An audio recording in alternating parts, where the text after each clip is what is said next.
ہماری آج کی سبق آموز اور اصلاحی کہانی کا عنوان ہے ایک گناہ گار شخص اور توبہ۔ جب توبہ انسان اللہ کی بارگاہ میں کرتا ہے تو نہ جانے اس کریم کو انسان کی کون سی ادا بھا جائے۔ تو چاہیے کہ انسان نیکی کرنے میں کبھی بھی پیچھے نہ ہٹے۔ کہانی جاننے کے لیے جڑے رہیے ہمارے یوٹیوب چینل حرف حقیقت کے ساتھ۔ بسم اللہ الرحمن الرحیم، والصلاۃ والسلام علی رسول الکریم۔ میں ہوں خان غلام مصطفیٰ بلوچ اور آپ دیکھ رہے ہیں ہمارا یوٹیوب چینل حرف حقیقت، اس امید کے ساتھ کہ آپ سب دوست خیریت سے ہوں گے۔ ایک مرتبہ ایک بہت ہی گناہگار، اپنے زمانے کا مانا ہوا فاسق و فاجر شخص ایک جنگل کے قریب جا رہا تھا کہ اس نے ایک آدمی کو دیکھا جو اپنے سامنے زمین میں ایک سوکھی ٹہنی دبائے بیٹھا تھا اور اللہ کی عبادت کر رہا تھا۔ اس گناہگار آدمی نے پوچھا، تم کیا کر رہے ہو؟ اس نے ایک اور پرہیزگار بندے نے بتایا کہ میں سالوں سے دنیا سے دور اس ویرانے میں اللہ کی عبادت کر رہا ہوں۔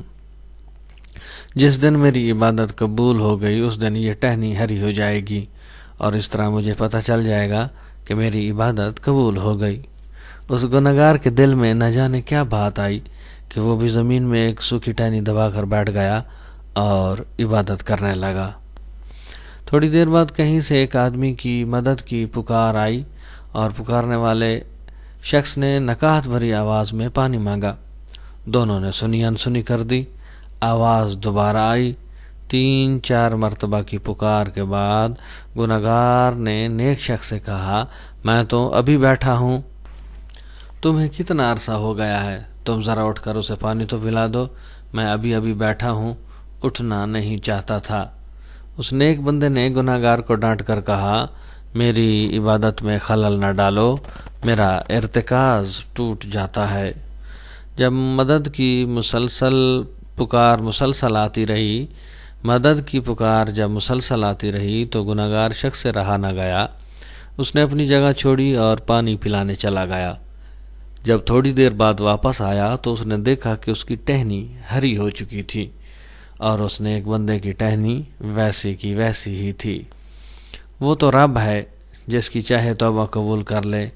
کبھی کبھار برسوں کی ریاضت بھی ایک لمحے میں پلٹا دی جاتی ہے اور کبھی ایک ادا ہی قبولیت کا سبب بن جاتی ہے۔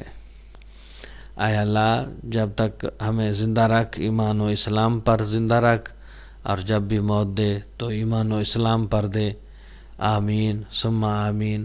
آج کی اس بات سے جو میں نے اندازہ لگایا وہ یہ ہے کہ نیکی کرنے میں کبھی بھی تاخیر نہیں کرنی چاہیے۔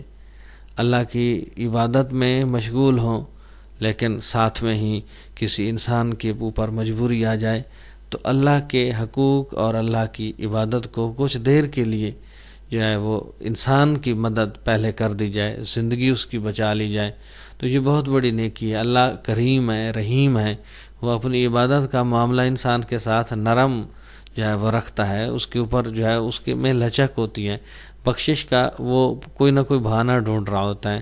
اور کسی ساتھی کی اور کسی انسان کی حقوق العباد اور حقوق اللہ میں جو واضح فرق ہے وہ یہ ہے کہ بندوں کے حقوق ادا کرنے میں جو حساب کتاب ہے وہ بہت سخت ہے، اس لیے انسان کو انسانوں کے حقوق کا خیال رکھنا چاہیے۔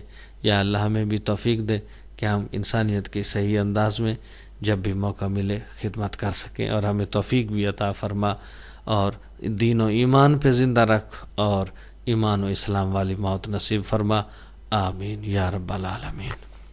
آپ تک کے لیے اتنا ہی۔ جڑے رہیے ہمارے یوٹیوب چینل حرف حقیقت کے ساتھ تاکہ آپ کو ملے آشنائی حرف حقیقت سے۔ اپنی دعاؤں میں یاد رکھیے گا۔ ویڈیو پسند آئے تو لائک کیجئے گا، شیئر کیجئے گا اور کومنٹ سیکشن میں جا کر اپنی رائے سے ضرور آگاہ کیجئے گا۔ آپ کی دعاؤں کا طالب آپ کا اپنا خان غلام مصطفیٰ بلوچ۔